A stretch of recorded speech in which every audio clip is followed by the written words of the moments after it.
Je revendique l'immaturité et l'inexpérience politique.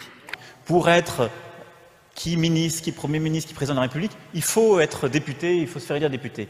Mais ça, c'est le cursus honorum d'un ancien temps. Pour ma part, je n'ai jamais eu dans mon cabinet un collaborateur s'occupant de ma circonscription. Le libéralisme politique et économique est une valeur de gauche. Moi, je suis socialiste et je l'assume. L'honnêteté m'oblige à vous dire que je ne suis pas socialiste. Pour ma part, je suis de gauche. Alors à l'époque, j'étais pas de gauche. Vous n'avez plus rien à voir avec le Parti socialiste. Mais je ne suis pas au Parti socialiste. C'est un mouvement politique qui ne sera pas à droite, qui ne sera pas à gauche. Monsieur Macron, vous nous dites « je ne suis ni de droite ni de gauche ». Je n'ai pas dit ça ainsi. Non. Mais je suis désolé de vous dire, on se fout des programmes. Ce qui importe, c'est la vision. Il n'y a d'ailleurs pas une culture française. Parce que moi, l'art français, je ne l'ai jamais vu. Et on est tous des enracinés. Et donc, parce que nous sommes des enracinés, il y a des arbres à côté de nous, il y a des rivières, il y a des poissons, il y a des frères et des sœurs. Je pense qu'il y a toujours une part de transcendance dans la politique. Je l'évoquais. Il y a les deux. Mais vous n'êtes pas un illuminé. Non, je vous rassure. Vous n'êtes pas Raël. Non. L'argent ne se mange pas. Il ne se mange pas, je confirme. Il ne se respire pas. Mais vous n'êtes pas un illuminé. Lorsque tout semble triste, lorsque tout parfois semble perdu ou morose, il faut penser printemps. Penser printemps, mes amis, c'est réconcilier l'ambition et le réel. Mais penser printemps, ça ne veut pas dire non plus que sans avoir semé, on pourrait déjà promettre la moisson à tout à chacun. S'il fait 2 ans VTC, c'est mieux pour trouver un CDI que s'il est 2 ans à toucher le RSA dans son quartier. Allez, à Stein, expliquer aux jeunes qui font chauffeur Uber, de manière volontaire, qu'il faut mieux aller tenir les murs ou dealer. Il était sain dans un pays qu'en effet des jeunes aient cette ambition de pouvoir devenir milliardaires. L'entreprise, c'est le lieu où précisément des jeunes Françaises et des jeunes Français vont devenir autre chose que ce qu'ils sont, vont pouvoir se réaliser.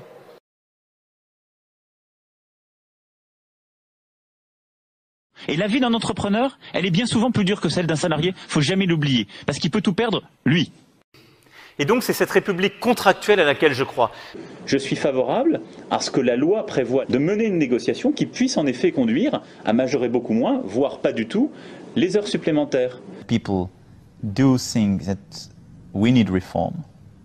We want to do reform, so we will do reform. When you compare with the UK in the 80s, I mean the main difference is that we didn't deliver at the time. Les pauvres qui ne peuvent pas voyager voyageront plus facilement. Oui. La meilleure façon de se payer un costard, c'est de travailler. Il y a dans cette société une majorité de femmes.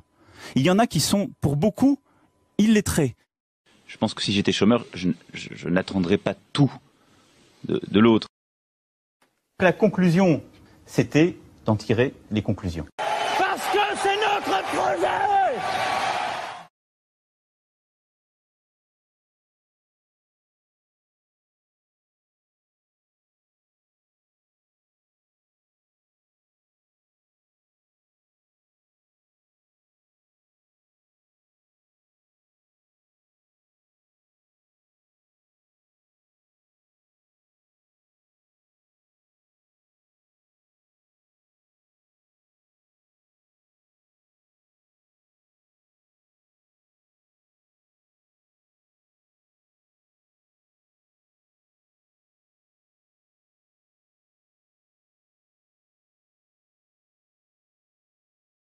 Se présente aux élections.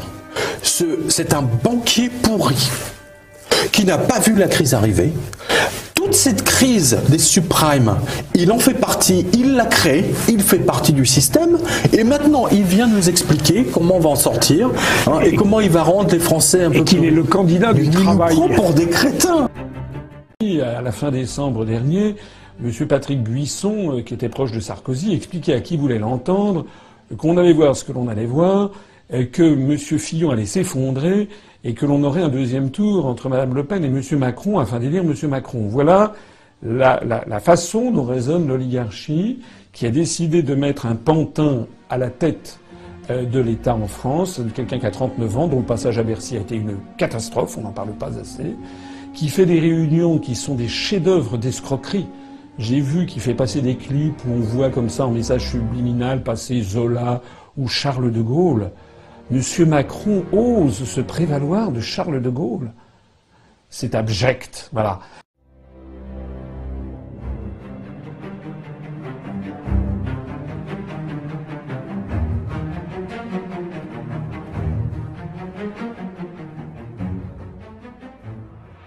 Emmanuel Macron, donc né le 21 décembre 1977, qui a bientôt 40 ans, haut fonctionnaire, banquier d'affaires, et qui est devenu récemment homme politique français.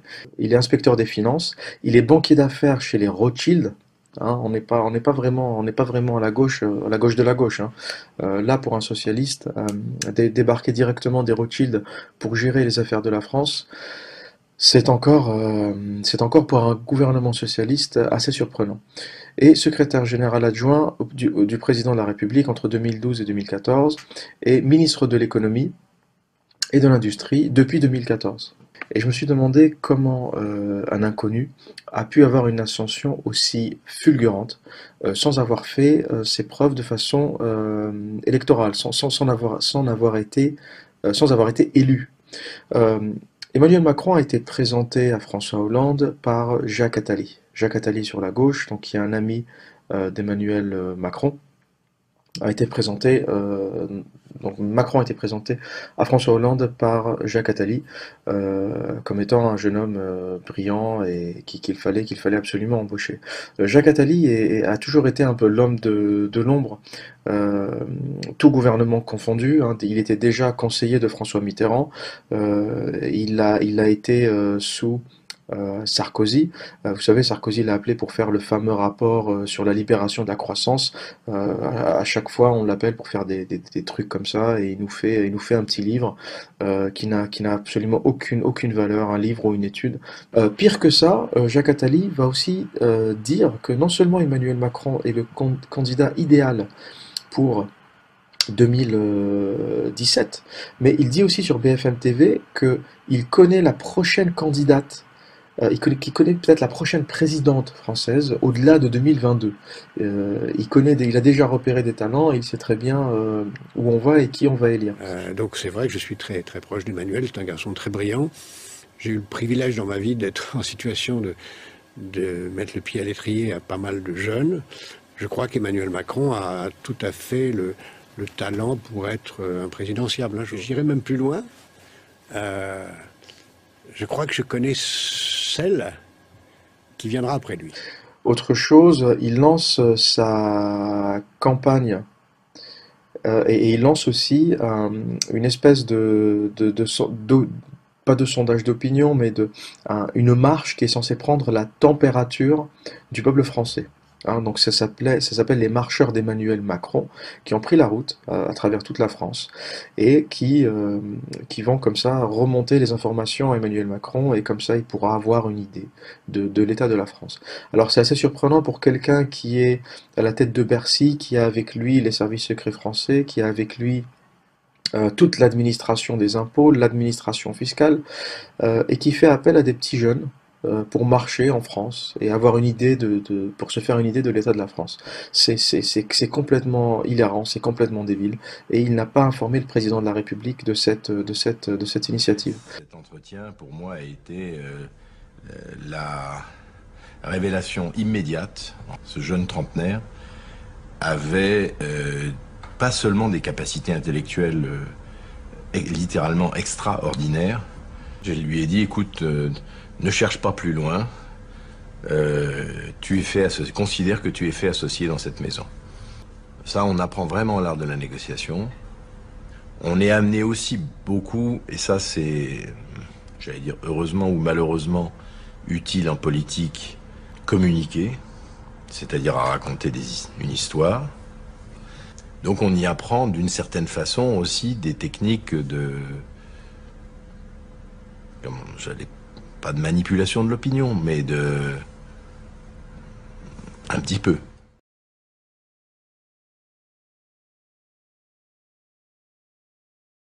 Voici Mike Poon, tout sourire, sur les bords de la Garonne. C'était il y a 2 mois. Depuis, l'homme est introuvable.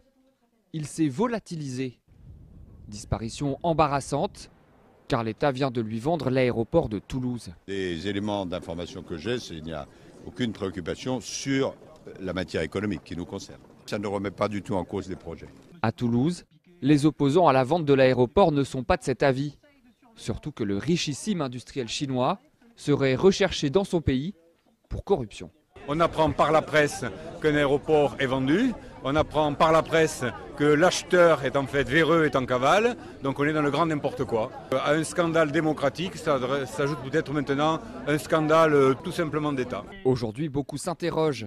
L'argent a-t-il été versé? Y a-t-il eu des négligences? Les opposants exigent des réponses. Nous posons une question simple à M. Macron et au gouvernement. Nous voulons les preuves du paiement des 308 millions d'euros, premièrement. Et deuxièmement, la traçabilité pour vérifier que les fonds n'aient pas transité par des paradis fiscaux. Parce qu'auquel cas, on assisterait peut-être et probablement à une opération de blanchiment d'argent. Aujourd'hui, Emmanuel Macron, Manuel Valls et le Premier ministre chinois seront à Toulouse. Officiellement, la question de l'aéroport ne figure pas à l'ordre du jour. Belfort a un avenir industriel et que cet avenir industriel, il fait partie d'abord des engagements qui ont été pris de part et d'autre par Alstom, par General Electric, et de ces engagements qui sont suivis par le gouvernement et les pouvoirs publics de près, et aussi de l'engagement de l'ensemble des pouvoirs publics et des entreprises françaises sur le site de Belfort. Je considère que c'est de la part de Alstom une décision totalement inacceptable. On nous a expliqué qu'il fallait vendre Alstom Énergie pour conforter Alstom Transport. Monsieur Macron a pris des engagements solennels devant les salariés d'Alstom à Belfort. Alors je crois qu'il faut le dire très clairement, le gouvernement doit faire le maximum pour que la société Alstom revoie complètement sa copie. Quand j'ai entendu hier que l'usine Alstom de Belfort fermait, ça m'a fait mal au cœur. Mal au cœur pour les ouvriers que j'ai vus tant de fois chez Alstom, qu'on avait sauvés. Ça fait plus d'un siècle et demi qu'Alstom était là-bas. Du jour au lendemain, parce qu'au fond le gouvernement ne les a pas défendus. On a notre filière de construction de TGV, métro, qui est durement fragilisée.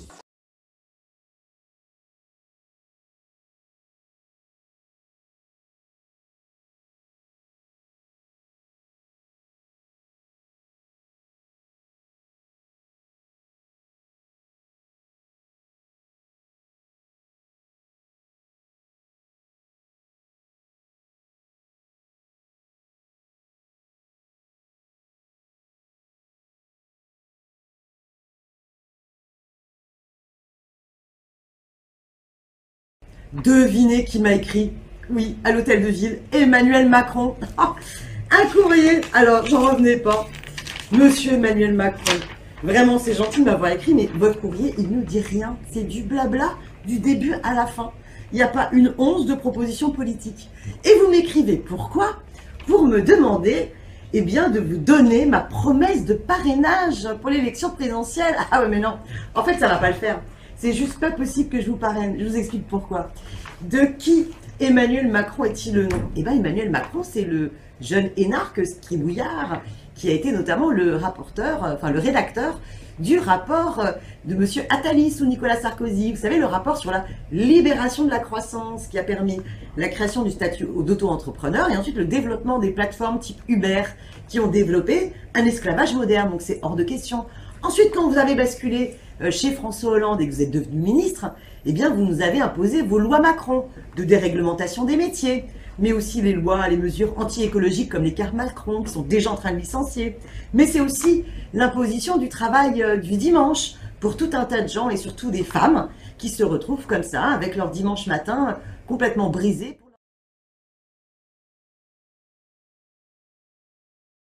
Aujourd'hui, Marine Le Pen, l'opinion tique sur l'arnaque des anti-systèmes. Tous les candidats se revendiquent de l'anti-système. Est-ce que de ce point de vue-là, Emmanuel Macron, aujourd'hui, qui effectue une percée dans les sondages, ne vous a pas ravi la vedette de ceux qui sont contre le système, de ceux qui ne se présentent pas au sein d'un parti? Est-ce qu'il vous a pas un peu ringardisé de ce point de vue-là? Le système, c'est pas le parti. Le système, c'est précisément tout ce qui est autour du parti. Pardon, Monsieur Macron, et Monsieur Minc l'a dit d'ailleurs, dans une forme d'élan et d'aveu, c'est le meilleur candidat du système. C'est le candidat construit par le système. C'est-à-dire qu'il est le représentant de ceux qui défendent leurs intérêts personnels, leurs intérêts catégoriels, l'intérêt des grandes puissances financières, et qui se moquent absolument totalement de l'intérêt du peuple ou de l'intérêt de la nation. Mais vous êtes candidate d'un parti qui a vu, par le biais de votre père, où le vôtre se présentait 7 fois à l'élection présidentielle depuis 74, ce qui n'est pas d'ailleurs un problème, mais vous êtes dans le système comme tous les autres candidats, c'est ça le sujet. Le système, vous ne savez pas ce que c'est. Le système, c'est vous. Le système sont les banques. Le système, ce sont des gens qui sont déconnectés de la réalité du pays et qui, encore une fois, sont entre eux et défendent leurs propres intérêts. C'est ça le système, et qui imposent des politiques à l'encontre de la volonté des peuples. Le système, c'est ceux qui se sont coalisés en 2005 pour imposer la Constitution européenne aux Français qui avaient dit non par référendum à 55%. On le voit bien, il est l'instrument de certains milieux, de certains pouvoirs. Il est l'instrument des milieux de la finance, des banques d'affaires, des gens qui... C'est pas un peu facile. Mais si. Bah, c'est pas un peu facile. Vous connaissez quelqu'un qui peut faire des unes de magazines pendant un an de cette manière-là. Vous connaissez quelqu'un qui trouve autant de moyens en si peu de temps. Ah non, c'est pas ça du tout. Moi, je vous dis pourquoi on a mis Emmanuel Macron en une. Outre l'intérêt qu'il peut y avoir, c'est qu'Emmanuel Macron fait vendre. Il y a un vrai intérêt. Oui, mais il a fait vendre au fur et à mesure. Il a fait vendre parce que on a commencé par quand on fait la liste des unes, c'est invraisemblable. Des unes de magazines, d'hebdomadaires. Les grands médias se focalisent et en rajoutent et en rajoutent et en rajoutent et en rajoutent encore sur ce seul François Fillon, alors que d'autres, finalement, passent à travers les gouttes. Voilà. Notamment Monsieur Macron. Monsieur Macron, il y a des quantités de choses qui circulent à son égard, notamment sur des frais de bouche qu'il aurait dépensés à Bercy pour le compte de son parti politique en gestation. On ne sait pas du tout qui finance d'ailleurs ces espèces de shows à l'américaine qui doivent coûter des fortunes. Qui est derrière? Je suis absolument sceptique sur cette affaire. Et quand je dis sceptique, c'est le mot le plus modéré que je puisse choisir. Alors je vais vous dire, oui, ça ne marchera pas.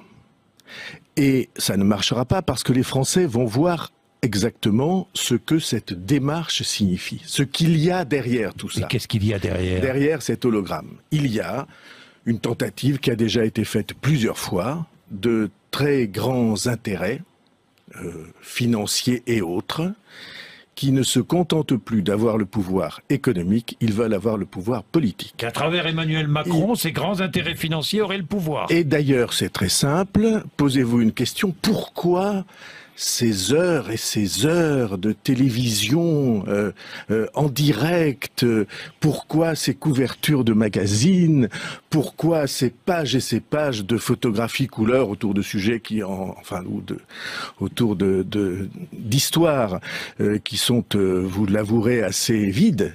Pourquoi tout ça? Parce que on a déjà essayé plusieurs fois. Essayé en 2007 avec Nicolas Sarkozy, ça n'a pas très bien marché. Essayé en 2012 avec Dominique Strauss-Kahn. Et ce sont les mêmes forces qui veulent réussir avec Macron ce qu'ils ont raté avec Strauss-Kahn. Or, pour moi, il faut que vous sachiez ça, et c'est absolument central, je ne suis pas pour que le pouvoir de l'argent prenne le pas sur la politique. Parce que le risque est immense. Parce que les Français sont désorientés et souvent désespérés. J'ai décidé de faire à Emmanuel Macron une offre d'alliance. Un autre homme a joué un rôle important du côté plutôt Macron. C'est Danny Cohn-Bendit qui a suivi l'évolution des choses et qui a conseillé à Emmanuel Macron d'accepter si François Bayrou venait et de faire un deal, etc. Donc en réalité, il y a peu de gens qui savaient ce qui se tramait, y compris dans les entourages les plus proches de l'un et de l'autre. Ils ont échangé beaucoup par texto depuis 48 heures. Ils se sont parlé cet après-midi et il y a un homme qui a joué un rôle, c'est Daniel Cohn-Bendit. Par le pédophile Cohn-Bendit. Là, je travaille avec des gosses. Bon. Paul Duc, avec des petits gosses. Alors, là, je dis, essayons d'approcher.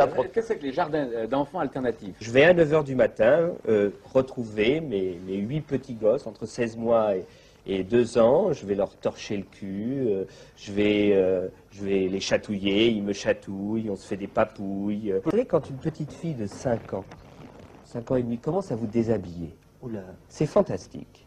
C'est fantastique parce que c'est un jeu absolument érotico-maniaque. Je porterai jusqu'au bout. Mais maintenant, votre responsabilité, c'est d'aller partout en France pour le porter et pour gagner. Ce que je veux, c'est que vous, partout, vous alliez le faire gagner parce que c'est notre projet. Vive la République! Vive la France!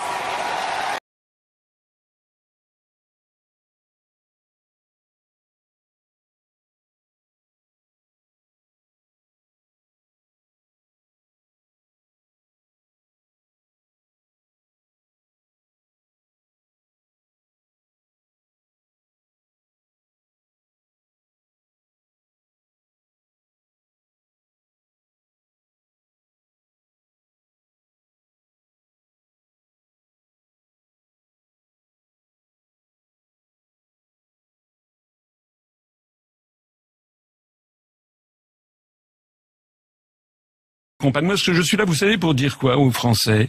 Pour dire que quel que soit le candidat pour lequel ils vont voter, sauf si c'est moi, ils auront au mois de mai un président de la République qui va être obligé de se plier au rapport des grandes orientations de politique économique, voilà, de la Commission européenne du 18 mai 2016. Et qu'est-ce qu'on lit dans ce rapport? Il faut que les Français comprennent ce qui va se passer.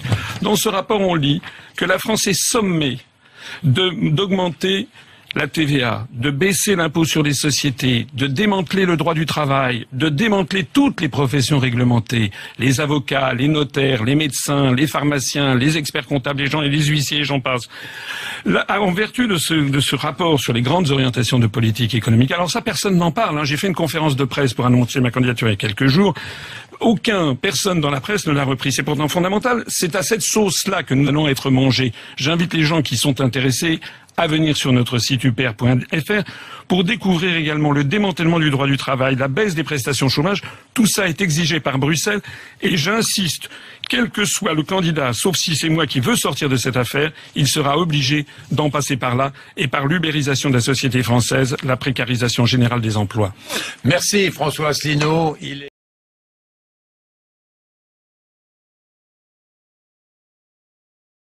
C'est incroyable qu'on appelle représentants des gens qui sont capables de nous trahir au dernier degré comme ça. Des gens qui sont capables de nous trahir au dernier degré comme ça. De nous trahir au dernier degré comme ça.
Je vais vous confier une chose.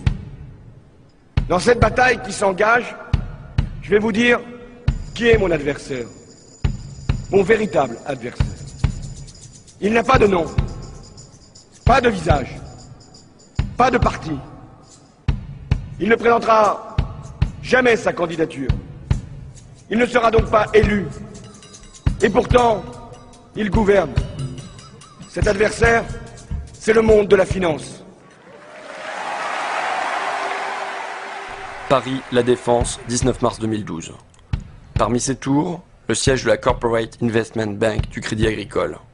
Et dans cet immeuble, les bureaux de Chevreux, le plus important broker indépendant en Europe, qui conseille 1200 fonds de pension, banques, investisseurs institutionnels. Avec des bureaux à travers le monde, à Boston, San Francisco, New York, Tokyo, Zurich, Madrid, Athènes. C'est d'ici qu'est parti ce papier. C'est une note brève en anglais de seulement 9 pages, qui n'était pas destinée au grand public, seulement aux opérateurs de marché. Mais quand on est tombé sur ce document, on a eu l'impression de découvrir le plan de bataille des financiers. Car eux préparent déjà la préélection. Et ils comptent bien en tirer une victoire, quel que soit le vainqueur, la fin du CDI. On a donc contacté l'auteur de ce texte, Nicolas Doisy, le chief économiste de Chevreux. Il a accepté de nous recevoir.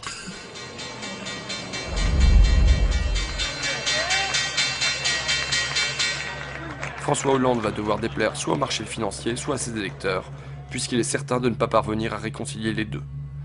Déjà, on a des investisseurs anglo-saxons qui s'étonnent du faible détail qu'on puisse avoir quand on reçoit des candidats dans leur programme. En fait, les candidats n'ont pas de programme, pour le faire simple. Les investisseurs anglo-saxons que je rencontre me demandent souvent, mais où est le programme? Je leur dis, mais il n'y en a pas, et pour cause, c'est un jeu tactique pour l'instant. Le programme, on saura une fois l'élection finie, et en fait, on le connaît déjà. Il sera imposé par l'appartenance à la zone euro. C'est ça le point important. C'est que le conflit d'objectifs que va avoir François Hollande, c'est rester dans la zone euro versus satisfaire les demandes de son électorat naturel. Les deux ne sont plus compatibles maintenant, on le voit depuis la crise grecque. Il sait qu'il sera pris à terme à un moment entre la pression de ses électeurs et la pression des marchés.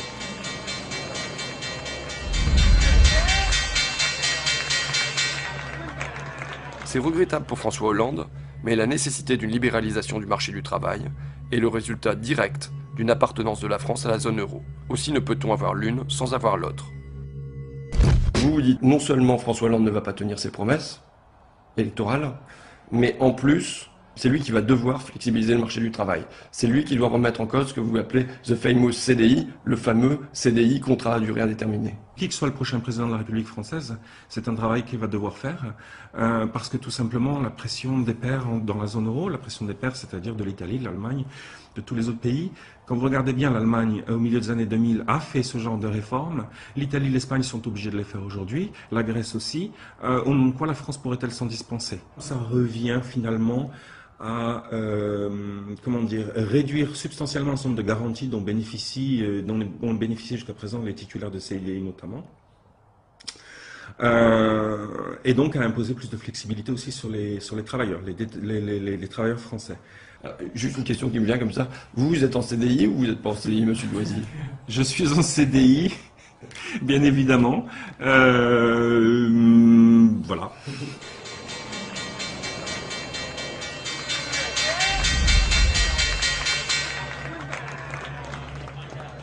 La demande de renégociation du traité serait alors utilisée pour tromper le public français en lui faisant accepter des réformes correctes, dont celle du marché du travail. François Hollande dit « Je vais demander la renégociation du dernier traité européen ». Vous écrivez ça. François Hollande, il va avoir à naviguer à travers des forces dans la gauche, notamment à cause du référendum manqué de 2005. Et dans cette perspective, vous écrivez « Dans cette perspective, il serait politiquement intelligent que ses pairs de l'eurozone, donc ses partenaires allemands, belges, italiens, ainsi de suite, permettent à François Hollande de prétendre qu'il leur a arraché quelques concessions, même si c'est faux en réalité. La demande de renégociation du traité serait alors utilisée pour tromper le public français, pour rouler, j'ai lu to trick, rouler, tromper, pour tromper le public français, en lui faisant accepter des réformes convenables, dont celle du marché du travail. Alors, avant d'entrer dans le fond du sujet, je voudrais préciser un point. Les gens de marché s'expriment de façon très directe. Donc, le vocabulaire que j'ai pu choisir dans la citation que vous venez de lire paraîtra peut-être excessif à beaucoup de vos auditeurs. Maintenant, c'est vrai que voilà, on s'embarrasse pas dans les marchés, on va pas s'embarrasser de finasserie, on va aller directement au point. Donc, de rouler les électeurs français, c'est peut-être un mot quand même excessif. L'idée, c'est de dire, ce sera une concession en quelque sorte de façade qui aurait été faite à François Hollande et au peuple français entre guillemets, de façon à ce que tout le monde constate qu'à la fin des fins, Il les faut bien, les autres réformes, les fameuses réformes structurelles que tout le monde, dont personne ne va entendre. Ce que vous dites, c'est, admettons, il y a un sommet à Bruxelles, François Hollande, il demande une partie sur la croissance, les autres Européens, ils vont faire comme si, ah bon, bah d'accord, allez, on t'accorde ça, ils rentrent ici en France en disant, regardez ce que j'ai obtenu, et du coup, il peut dire derrière, ben, en échange, nous, on va libéraliser notre marché du travail. Et vous avez parfaitement compris le sens de mon propos, c'est exactement ça. C'est vraiment une petite mise en scène, c'est un petit théâtre. Alors, il ne faut pas avoir l'impression que je fais de la théorie du complot là, et qu'on manipule tout le monde. Le script est un peu écrit. Si on est malin, on ne s'écartera pas trop du script. Et de cette façon-là, on arrive peut-être à faire passer la pilule de façon un peu plus simple que ça n'avait été le cas au début des années 80. On s'évitera peut-être finalement d'être un peu ridiculisé comme on l'avait été à l'époque.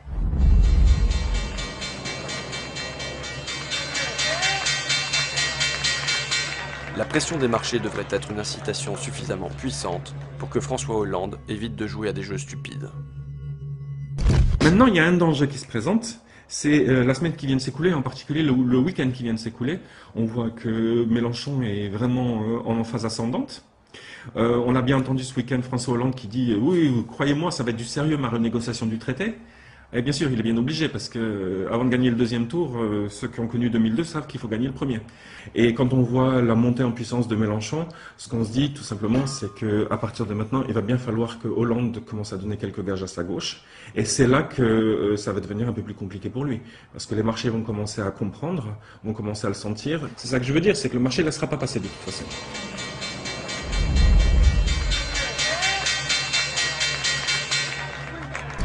Alors, je faisais un récapitulatif. Je disais, cas numéro 1, François Hollande est conciliant et il revient de lui-même sur ses maigres promesses de campagne. Il libère le marché du travail. Il en finit avec le CDI tel qu'on le connaît. Cas numéro 2, il lui faut une petite pression de ses partenaires européens, une petite concession qui lui serve de prétexte, et derrière, il libéralise le marché du travail. Cas numéro 3, le pire, mais pas le plus probable, vous nous dites, il refuse de se plier à ce programme, à cette injonction, et alors les marchés vont le punir, le rappeler sérieusement à l'ordre. C'est bien ça? Oui. Donc là, jusque-là, dans les trois cas, c'est toujours les marchés. Quand vous dites soit les électeurs, soit les marchés seront déçus, dans les trois cas, c'est toujours les électeurs qui seront déçus et les marchés qui gagnent. Oui, ben, regardez la Grèce, regardez l'Espagne, regardez l'Italie, regardez tout ce qui se passe en Europe depuis 2010. On a bien vu que de toute façon, à la fin, c'est le marché qui l'emporte. Je ne suis pas en train de dire que le marché a nécessairement raison, et, au sens moral du terme, en tout cas, il aura raison factuellement, puisqu'il s'imposera, ça c'est clair. Donc c'est de ce point de vue-là que je le dis, oui, en effet. Vous avez raison, les électeurs risquent d'être plus perdants que les marchés. Je ne sais pas où vous m'emmenez, en fait. Je propose un quatrième cas. L'irruption du peuple sur la scène de l'histoire. Hier à Paris... La prise de la Bastille. Pardon ? La prise de la Bastille numéro 2. Hier à Paris, il y avait, bon, on va pas chipoter, 80 000, 90 000, 100 000, 120 000 manifestants à l'appel du Front de gauche. Si, comme en 1936, on avait une élection qui s'était suivie de mouvements de masse, de manifestations, de grèves... Qu'est-ce qui se passe ? Qu'est-ce qui se passe en Europe ? Ben là, je crois que c'est le gros coup d'angoisse. Hein. On va être très clair, ça va être le gros coup d'angoisse, parce que si, quand les Grecs manifestent, on a déjà une Europe qui se sent sur le point d'exploser, je vous laisse imaginer pour la France.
Cet entretien, pour moi, a été la révélation immédiate. Ce jeune trentenaire avait pas seulement des capacités intellectuelles littéralement extraordinaires.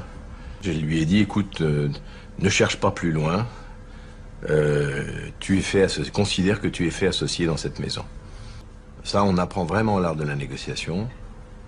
On est amené aussi beaucoup, et ça c'est, j'allais dire heureusement ou malheureusement, utile en politique, communiquer, c'est-à-dire à raconter une histoire.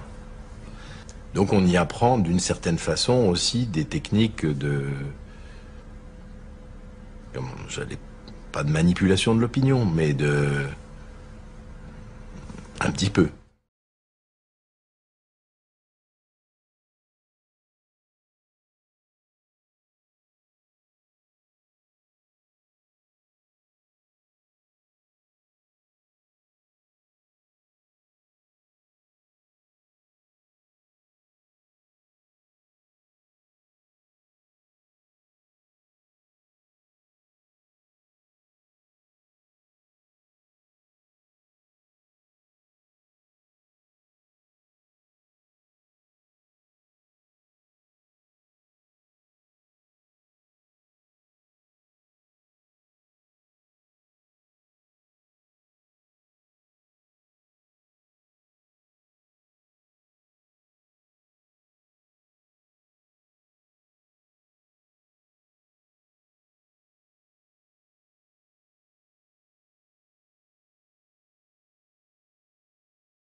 Tout semble mort, lorsque tout semble triste, lorsque tout parfois semble perdu ou morose, il faut penser printemps.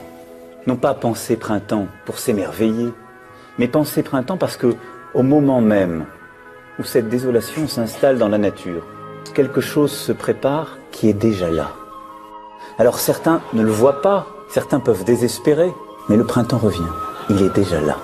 Alors ce soir, pour vous et vos familles, pour nous tous, je veux vous dire de penser printemps. Parce que c'est notre projet! Vive la République! Vive la France!